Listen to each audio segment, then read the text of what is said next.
तो dear student, आज की इस वीडियो में बात करेंगे बीए फोर्थ सेमेस्टर के जियोग्राफी यानी कि भूगोल के most important question and answer के बारे में। जिन भी स्टूडेंट की परीक्षा आने वाले दिनों में लगी है 24-25 में 2024-25 में, उन स्टूडेंट को वीडियो जरूर कंप्लीट देखनी चाहिए। इस वीडियो से उनको काफ़ी ज़्यादा हेल्प मिलेगी। इस वीडियो में मैंने वो सारे क्वेश्चन एंड उसके आंसर इंक्लूड किए हैं जो एग्जाम के नज़रिए से बहुत ही महत्वपूर्ण है।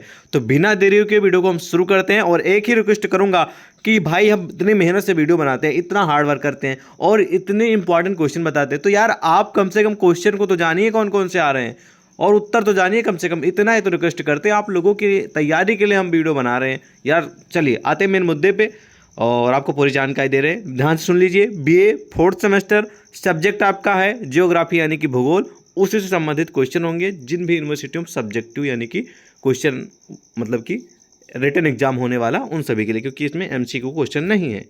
और पहला क्वेश्चन है इस प्रकार आपको देखने को मिलेगा कि अर्थशास्त्र या फिर इकोनॉमिक्स जियोग्राफी किसे कहते हैं, या फिर क्वेश्चन हो सकता है कि आर्थिक भूगोल किसे कहते हैं।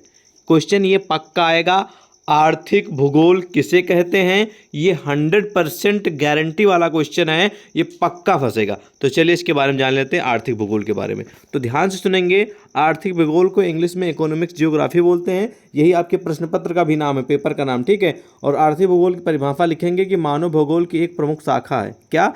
आर्थिक जो भूगोल है ये एक मानव भूगोल यानी कि ह्यूमन जियोग्राफी की ही एक प्रमुख ब्रांच है, शाखा है, मतलब कि एक ही पेड़ के एक टहनी है, ठीक है, जिसमें मानव के आर्थिक क्रियाकलापों का अध्ययन किया जाता है। यानी कि जो मनुष्य कार्य करता है, क्रियाकलाप, उन चीज़ों के बारे में जानकारी ली जाती है, समझा जाता है, अध्ययन किया जाता है, ठीक है।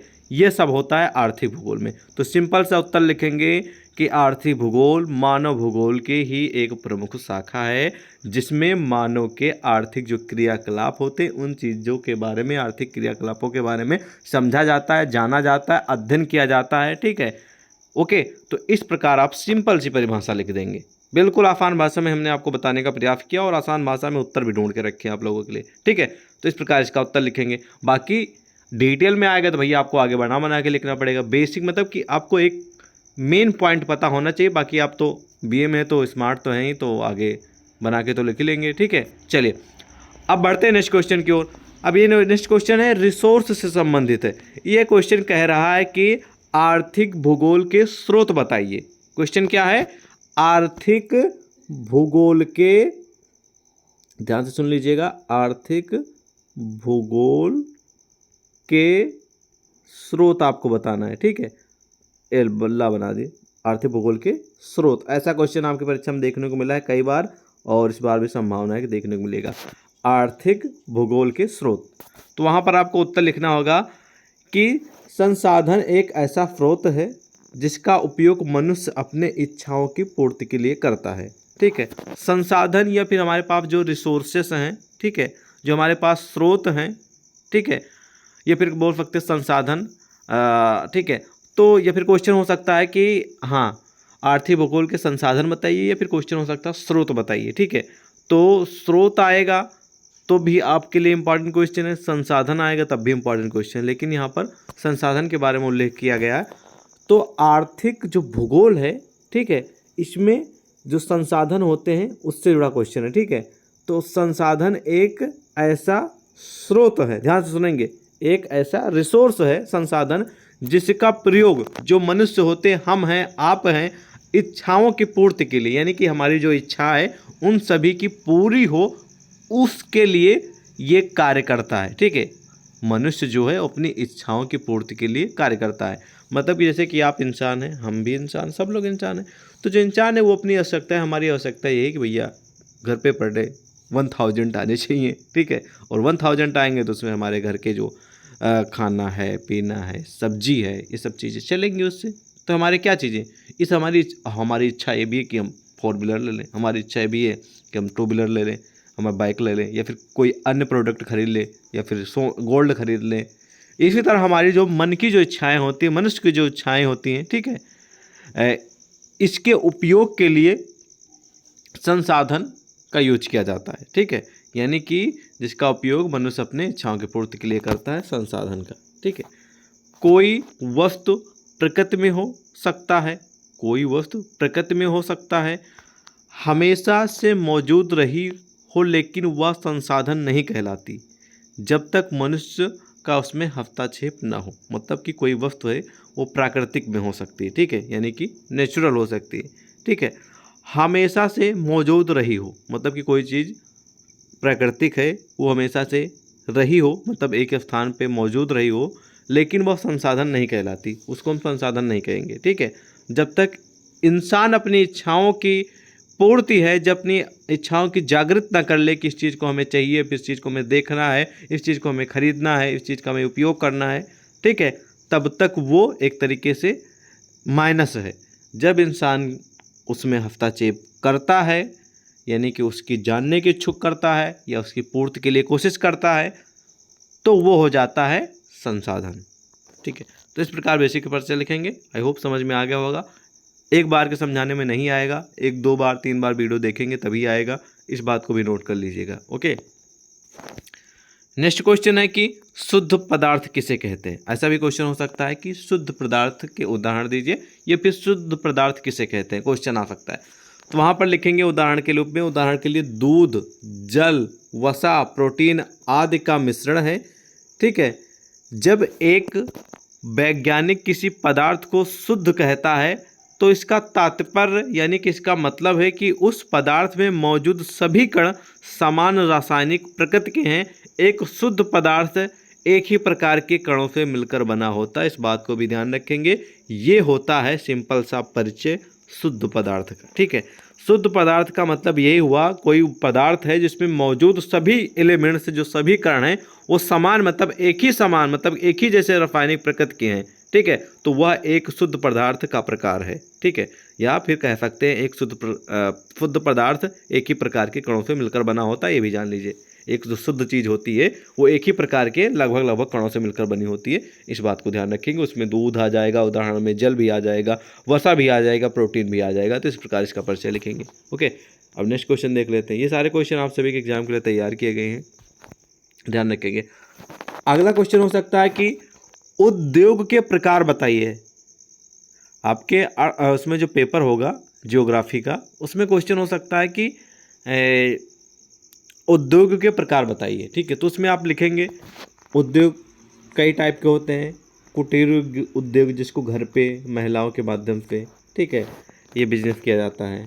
सरकारी क्षेत्र के उद्योग, यानी कि सरकारी क्षेत्र में बहुत सारे बिजनेस हैं, बहुत सारे उद्योग हैं, ठीक है। फुटलूज उद्योग, पर्यटन उद्योग, फिल्म उद्योग, लघु उद्योग, ये सब क्या है? ये एक व्यापार है, एक उद्योग है, एक जरिया है जिनसे पैसा कमाया जा सके, ठीक है।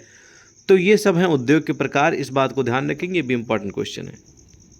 नेक्स्ट क्वेश्चन है कि हरित क्रांति किसे कहते हैं। ये इस क्वेश्चन को जरूर तैयार करना है। आज तक जब भी मैंने देखा है 20, 21, 22, 23 जितने भी परीक्षाएं हुई हैं, ठीक है, आपकी भूगोल की, उसमें क्वेश्चन जरूर पूछा गया है हरित क्रांति किसे कहते हैं, और ये क्वेश्चन गारंटी शुदा फंसेगा आपकी परीक्षा में। तो चलिए इसका परिचय जान लेते हैं। तो इसका उत्तर लिखेंगे कि हरित क्रांति कृषि उत्पादन से संबंधित है। पहली बात, जैसे हरित क्रांति शब्द आ जाएगा तो आप वहाँ पर लिखेंगे जो हरित क्रांति है वो कृषि उत्पादन, यानी कि जो खेती होती है उसमें कुछ चीज़, जो धान, गेहूँ, ठीक है, और आलू है, सब्जियाँ हैं जो उगती हैं, उससे संबंधित होता है, ठीक है, उसके उत्पादन से संबंधित होता है हरित क्रांति। यह वह समय है जब उच्च उपज देने वाले किस्म के बीज, यानी कि अधिक उगने वाली चीज़ें, किस्म के बीजों, ट्रैक्टर, सिंचाई सुविधाओं, कीटनाशकों और उर्वरकों के उपयोग जैसे आधुनिक तरीकों और तकनीकों को अपनाने के कारण देश की कृषि एक औद्योगिक प्रणाली में परिवर्तित हो गई थी, ठीक है। तो यानी कि क्या मतलब है कि लोग, जिसको आप लोग उच्च उपज वाला, उच्च उपज का मतलब जो आप लोग आजकल बोलते हैं कि हाइब्रिड हर चीज़ है, सब्जियां हाइब्रिड आने लगी हैं, ठीक है, या फिर कहेंगे कि ये धान, ये जो चावल है ये हाइब्रिड है, ये गेहूँ हाइब्रिड है, ठीक है, या कुछ भी आप लोग खाने वाली चीज़ें बोलते, कहते नहीं कि ये क्या है ना, ये कहते हैं हाइब्रिड है, मतलब कि ये कम समय में तैयार की गई है और इसमें दवाइयों के माध्यम से तैयार की गई है, तो उसे ही बोलेंगे हाई उपज वाले या फिर उच्च उपज वाले किस्में। उसमें बीज भी आ जाएंगे और उसमें भाई अब लेटेस्ट टेक्नोलॉजी आ गई है, तकनीकी आ गई हैं, तो भाई पहले तो भाई लोग बैलों के माध्यम से खेती करते थे, अब ट्रैक्टर आ गया। सिंचाई की सुविधा के लिए पहले क्या था, आप लोगों को मालूम है, मुझे ध्यान है शायद कि एक कुओं का यूज किया जाता था, और अब आपको मालूम है कि भाई समरसेबल की व्यवस्था हो गई है, लाइट से ही पानी निकलता है, ठीक है। तो ये सुविधाएं बढ़ गई हैं। और कीटनाशक और उर्वरकों के उपयोग जैसे, मतलब कि कीटनाशक और उर्वरक, मतलब कि ऐसी ऐसी खाद आ गई हैं, ऐसी ऐसी कीटनाशक दवाएं आ गई हैं, जिनको डालते ही क्या होता है कि वो आपके जो पेड़ पौधे होते हैं, ठीक है, चाहे वो धान हो, चाहे गेहूँ हो, या फिर सब्जियां हो, उसमें जब आप डालते हैं तो वो मान लीजिए कि जो बीमारी लगी है उसको मतलब कि उसको तो हटाती है, लेकिन उसके साथ साथ वो जब उस पेड़ पे वो पड़ती है, तो जो मतलब कि जो भी उसमें बीमारी है या फिर कोई भी रोग लगा हुआ है पेड़ पौधे में किसी में, तो उसको तो हटा देगा। लेकिन वो जब आप खाएंगे, जैसे कि गेहूँ होता है, ठीक है, धान होते हैं, जिसमें क्या होता है, इसमें जो बीमारी तो हट जाएगी, लेकिन वो आप जब उसे खाएंगे तो आपके भी उसमें इसका इम्पैक्ट पड़ता है, इस बात को भी ध्यान रखेंगे, ठीक है। तो वही कहा जा रहा है कि एडवांस टेक्नोलॉजी के अकॉर्डिंग कीटनाशक हाई ठीक क्वालिटी की, ठीक है, यूज की जाने लगी हैं, जिसकी वजह से काफ़ी ज़्यादा आज के जो कल्चर है, आज के जो लोग हैं, वो आप सभी को मालूम है कि किस तरह के होते जा रहे हैं। हर इंसान के अंदर कोई ना कोई बीमारी है, आप सभी को मालूम है अच्छे से, ठीक है। कोई भी इंसान चाहे बाकी होगा, तो ये सब किस वजह से, ये सब इसी वजह से है। तो इस प्रकार इसका परिचय लिखेंगे। बाकी ये बेसिक परिचय रहा, बाकी आप अपने अनुसार भी इसका आंसर तैयार कर सकते हैं, और मोस्ट इंपॉर्टेंट क्वेश्चन है, कुल मिला के इसका उत्तर तैयार करके आपको जाना ही जाना है, वो चाहे जैसे आपको जाएँ, ठीक है। चलिए नेक्स्ट क्वेश्चन है कि औद्योगिक प्रदेश किसे कहते हैं। औद्योगिक प्रदेश का मतलब यह होगा जहाँ पर बहुत सारे लोग बिजनेस करते हों, और वो क्षेत्र में बहुत सारे उद्योग के क्षेत्र में बहुत फैक्ट्रियाँ चलती हों, कंपनियाँ चलती हों, ठीक है।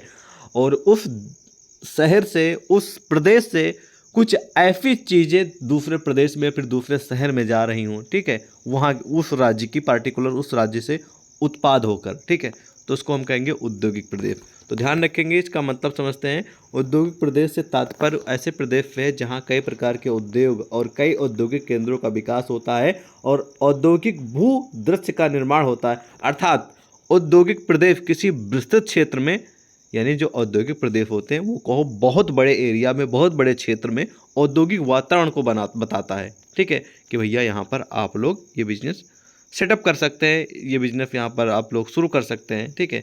वो विस्तृत क्षेत्र होता, बड़ा क्षेत्र होता, तो ज़्यादातर आप लोग देखते हैं जहाँ पर मैदान होता है, जहाँ पर कोई रोड होती है, या फिर कहीं पर हाईवे निकलती है, या फिर ठीक है, कोई रेलवे क्रॉसिंग से थोड़ा दूर पे, ठीक है, और शहर के बगल, यहाँ पर लोग अपना स्टार्टअप या अपना उद्योग, अपना बिजनेस करना शुरू करते हैं, ताकि उससे उनको हेल्प मिल सके, ठीक है, कि भाई हमारा रोड के साइड है तो बिजनेस भैया, इसमें लोगों को भी आने जाने में समस्याएं होंगी, और प्लस हमारा जो माल है वो तुरंत रोड पे गाड़ियों के माध्यम से चढ़ के वो सप्लाई हो जाएगा। तो इसलिए लोग विस्तृत क्षेत्र को देखते हैं, लेकिन उसके साथ साथ वो वातावरण भी देखते हैं, ठीक है, कि ये हमारा बिजनेस यहाँ पर हो पाएगा फिर नहीं हो पाएगा, ठीक है। उसके बाद उद्योग में विविधता और औद्योगिक क्षेत्र में रोजगार इसकी मुख्य विशेषता है, यानी कि उद्योग की विविधता है, उद्योग के क्षेत्र में रोजगार यानी कि जो नौकरी होती है ये मुख्य विशेषता है, इस बात को भी ध्यान रखेंगे। तो इस प्रकार बेसिक परिचय लिखेंगे इसके बारे में। अगला प्रश्न है कि भूमंडलीकरण किसे कहते हैं, भी इंपॉर्टेंट क्वेश्चन है। भूमंडलीकरण के बारे में कई बार प्रश्न आ चुका, तो इसके बारे में थोड़ा जान लेते हैं। तो इसका उत्तर लिखेंगे कि अंतर्राष्ट्रीय व्यापार, निवेश तथा सूचना प्रौद्योगिकी के माध्यम से विश्व के विभिन्न देशों के बीच सामाजिक, सांस्कृतिक व आर्थिक अंतक्रिया व एकीकरण की प्रक्रिया को भूमंडलीकरण कहते हैं। इसका चरित्र बहुआयामी है, यह एक प्रक्रिया के साथ ही एक अवधारणा भी है। तो अंतर्राष्ट्रीय यानी कि देश विदेश, मतलब कि अपने देश से दूसरे देश में या फिर किसी अन्य देश, मतलब कि एक देश से दूसरे देश में व्यापार करना ही अंतर्राष्ट्रीय व्यापार कहलाता है। निवेश यानी कि हम किसी चीज़ का इन्वेस्टमेंट कर रहे हैं, ठीक है, तथा सूचना प्रौद्योगिकी के माध्यम से विश्व के विभिन्न देशों के बीच अपनी हमारी जो सामाजिक सिचुएशन है, सामाजिक जो बातचीत है, जो सामाजिक कंडीशन है, उनको एक दूसरे से, ठीक है, परस्पर मिलाव करने की कोशिश करते हैं और अपनी चीज़ें बताते हैं, वहाँ के रीति रिवाज, वहाँ के जो आर्थिक चीज़ें हैं, ठीक है, ठीक है, यानी कि फाइनेंशियल चीज़ें हैं, उन चीज़ों को शेयर किया जाता है और उस चीज़ को पार्टिकुलर किसी भी देश के बीच बताया जाता है, ठीक है। ताकि वो उस चीज़ को समझ सके। तो अंतरक्रिया व एकीकरण की प्रक्रिया को भूमंडलीकरण कहते हैं और इसका चरित्र बहुआयामी है और एक प्रक्रिया के साथ एक अवधारणा भी यानी कि एक सिस्टम भी है। ठीक है, प्रोसेस तो है, उसके अलावा एक परिभाषा, एक अवधारणा भी है। ठीक है, तो इस प्रकार लिखेंगे इसका बेसिक परिचय। ठीक है, और बस आज की इस वीडियो में इतने ही क्वेश्चन हम कवर करेंगे, बाकी आने वाले वीडियो में और भी क्वेश्चन बताएंगे। फिलहाल थोड़ा बहुत तो आपको समझ में आ गया, एक दो बार वीडियो और देख लीजिएगा, पूरी तरह कंप्लीट हो जाएगा। ये क्वेश्चन बार बार परीक्षा में रिपीटेड है, इस बात को भी ध्यान रखेंगे। और मिलते हैं और नए वीडियो के साथ। जय हिंद। आपका अपना चैनल सक्सेस हुई है तो सब्सक्राइब जरूर कर लीजिएगा। ओके।